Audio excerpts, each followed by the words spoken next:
Hey folks, welcome back and thanks for joining. Today we're going to be making a serving tray out of walnut and epoxy. And as usual, I made a lot of mistakes. But that's okay, because that's what this is about. Learning, having fun, right? I started off by planing the two boards down after I had cut them to rough size. Just try to get them as flat as possible.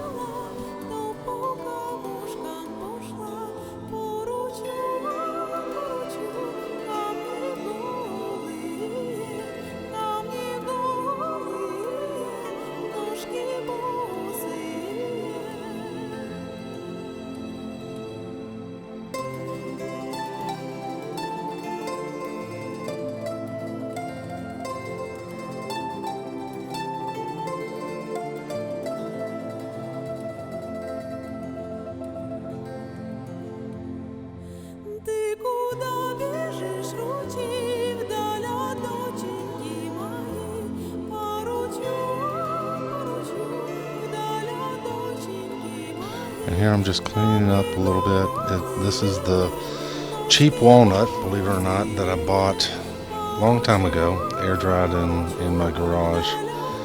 It was twisty, pecky, wormy, but fairly cheap. So while I'm experimenting and just trying things out and learning, figured I'd use it and see what I could do with it.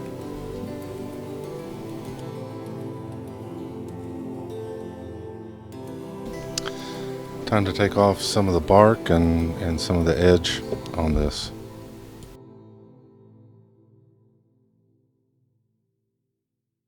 I believe I was just using maybe 60 grit sandpaper on it. Wasn't too aggressive, but it did well enough to make a clean edge.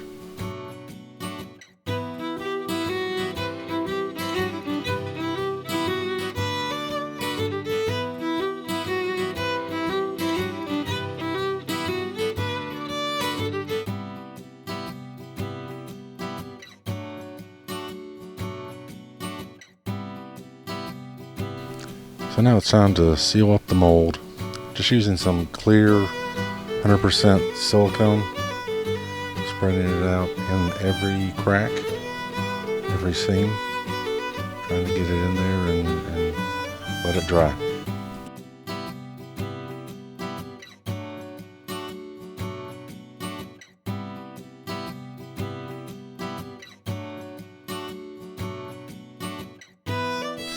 The mold itself is about 24 inches long and about 15 inches wide. I'm going to make a nice big serving tray.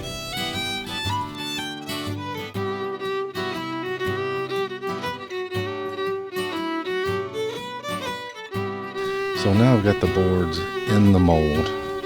And did I mention this was a twisty, pecky, wormy piece of wood?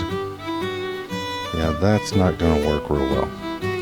I'm definitely not making life easy on myself using this twisted wood.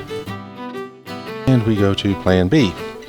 This is some of the walnut that I had left over from that same board, and we'll see if it behaves any better.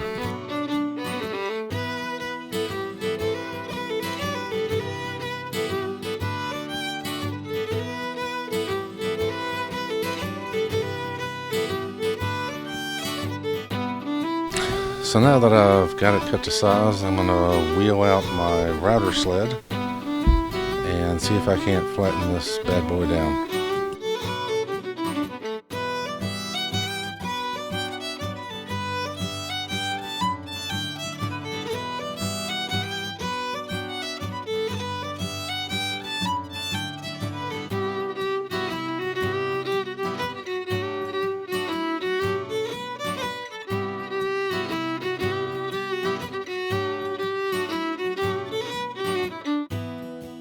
I've learned from the last table that I built that I really don't want to take more than an 1/8 off per pass.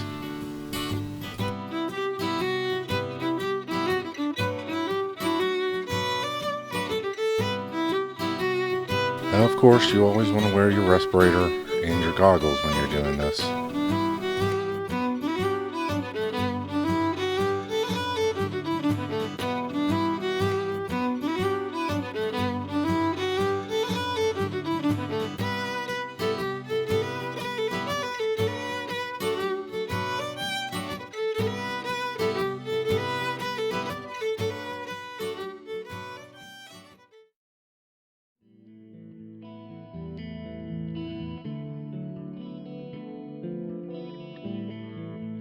And here I'm trying to line it up to cut it to size on the miter saw. And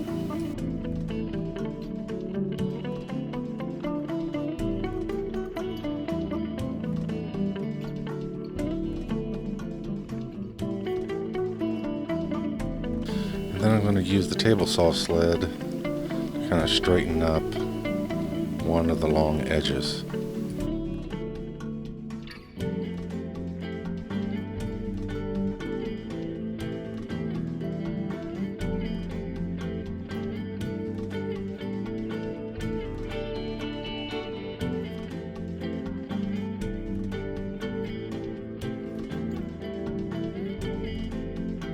I've tried a couple different mold releases for the epoxy work, and what I found is that just petroleum jelly liberally spread throughout all the surfaces works pretty darn well. I decided I was going to try to seal the wood first with polyurethane and see how that works. Just a spray polyurethane.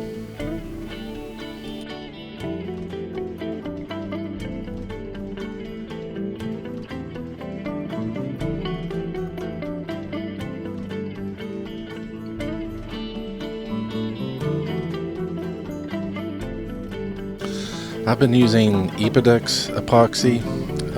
It's one of the cheaper ones out there, but it does a very good job. The epoxy I'm using on this is their Eco Sealer epoxy, and the reason I chose it was it has the highest shore hardness of any of the formulas I've seen out there.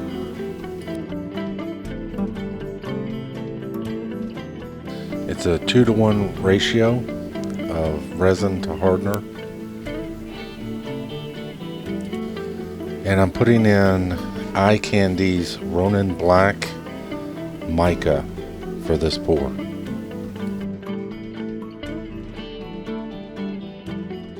They say to use about 50 grams of mica for every gallon of epoxy, so you can vary it and use, depending upon how much you're pouring at a time, use a lot less. I just kind of really eyeball it.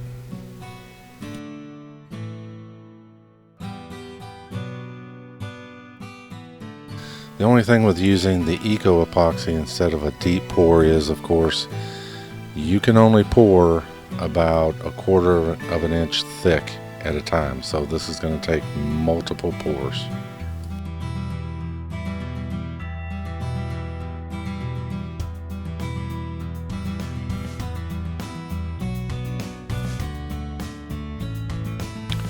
And here I'm just checking to make sure I didn't pour it too thick. Looked good. And we swirl. Now, swirling right after you pour it isn't going to do much. What I've learned is that you have to let it start setting up. And that's what it looks like right after you pour, but this is going to settle. The epoxy is too thin right after you pour it. The mica is going to settle, and you're not going to keep these swirls in. I come back every 30 minutes to an hour and check it and swirl, and there you can see it's gotten a little bit, well, it's gotten a lot thicker, and eventually when you come back you'll see your swirls have stayed in after 30 minutes to an hour. Then you should be good.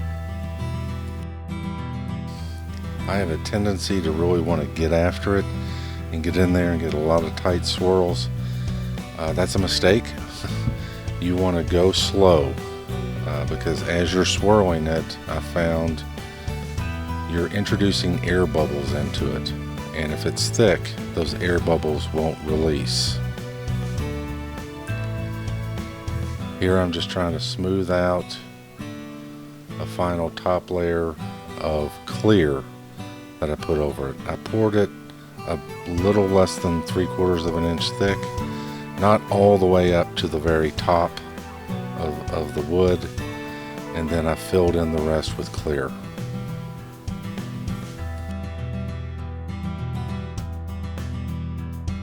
And pouring this much and spreading it out probably was not the best thing. although I'm going to do a flood coat, seal and flood coat over the top of this. But it was probably not a good idea to do this, to pour that much and then spread it around.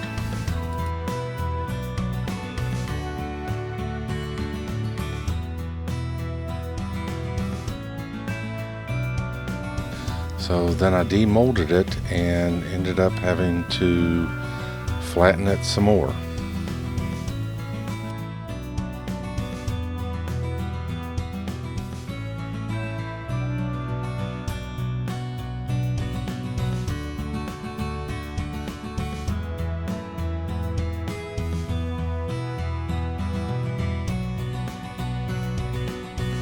And here I actually ended up with a little bit of gap between the top and the bottom. I didn't flatten the top. I was hoping not to have to do that, so I taped up each end, and I'm going to attempt to add a little bit more epoxy into it.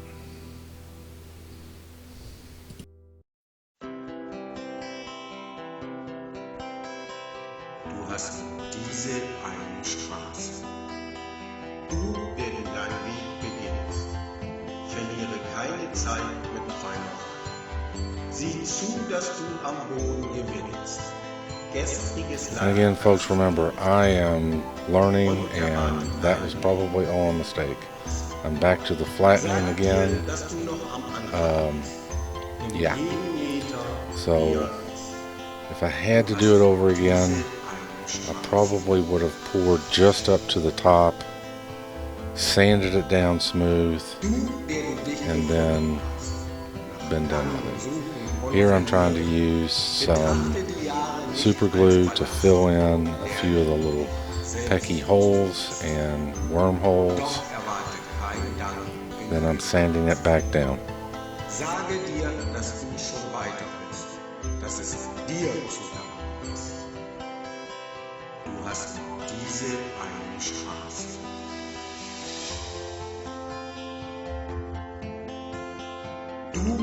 And I ended up having to trim the edges one more time just to get a nice smooth edge on it.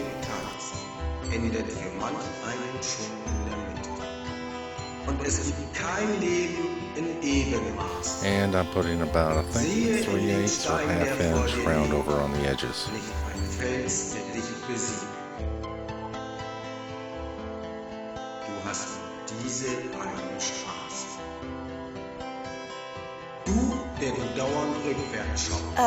Were we supposed to do that? Probably not. I'm trying to seal it, the bottom, with polyurethane. Probably not the best idea at this point in the build. And this is where I start to really screw up. It is very important on your seal coat to use 3 ounces of epoxy for every square foot of surface area. And when you do your flood coat, I have learned from asking people who know what they're doing, you use 4 ounces of epoxy for every square foot of surface area. 4 ounces for the flood coat, 3 ounces for the seal coat. I did not use nearly enough.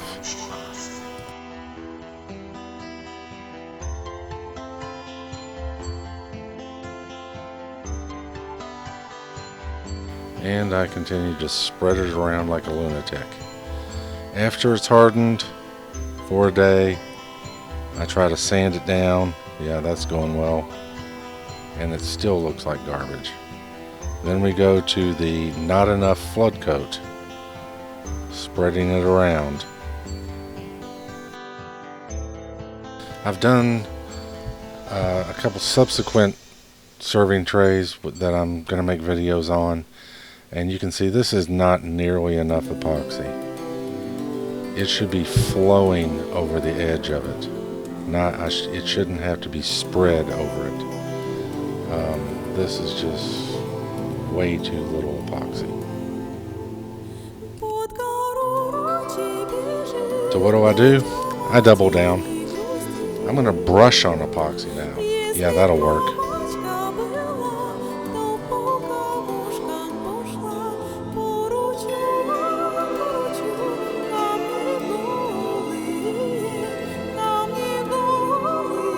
You can see it's got bumps and divots and nubs and highs and lows. It's just not looking good.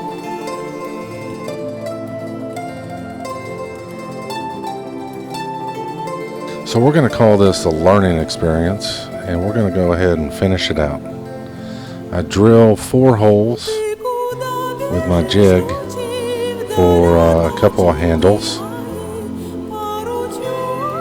Now, to another mistake, putting on too much polyurethane on the bottom, it dripped onto the top.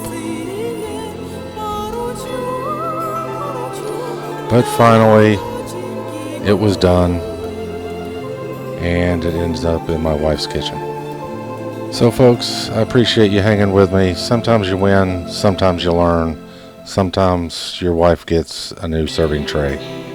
Have a good one. Hit the subscribe, hit the like. Thanks a lot, guys. Appreciate it.